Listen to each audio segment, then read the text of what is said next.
I think the ability, or even finding the circumstances, I'll speak for myself, I cannot speak for Salman, is that it's like looking at a painting and being outside the frame. And this isn't something that I even expected. When I first moved to Canada from India, I was 24 years old, and I'd grown up in India, and went to university there in Delhi, and got married in India. And when I thought I'd move to Canada, I thought it would be for a couple of years, and before you know it, you have children, and then you have investments that are emotional in another country. So my relationship with India became one of a person from the diaspora as they look at their homeland.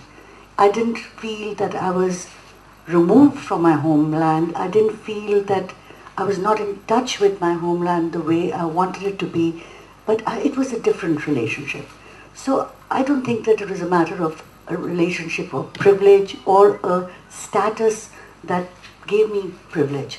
I think it was just what I found myself. And you develop a sense of relationship according to that status.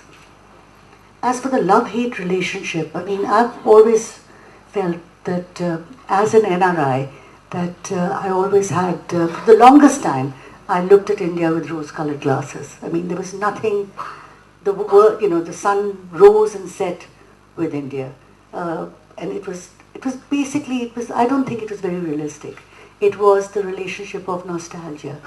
Everything, music, the weather, the monsoons, everything became, and I realized that I was looking at it as a foreigner, because nostalgia is a standpoint that belongs to outside. And when I realized that, it became different. My relationship with Midnight's Children and a film has been, it's taken its root, I think. I read the book in 1982 when it first came out, and I was in Delhi University at that point, and I just fell in love with it. I fell in love with the book. I didn't, it's not just Midnight's Children.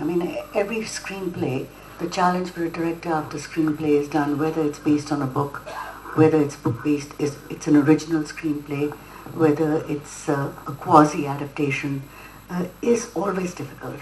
Finally, whether I've written the script myself, you put on your director's hat and you have to start visualizing and thinking in images of what you're going to be translating from the written page to the conclusion. Is, for me, it's different things for different people, what they want to take away from the film.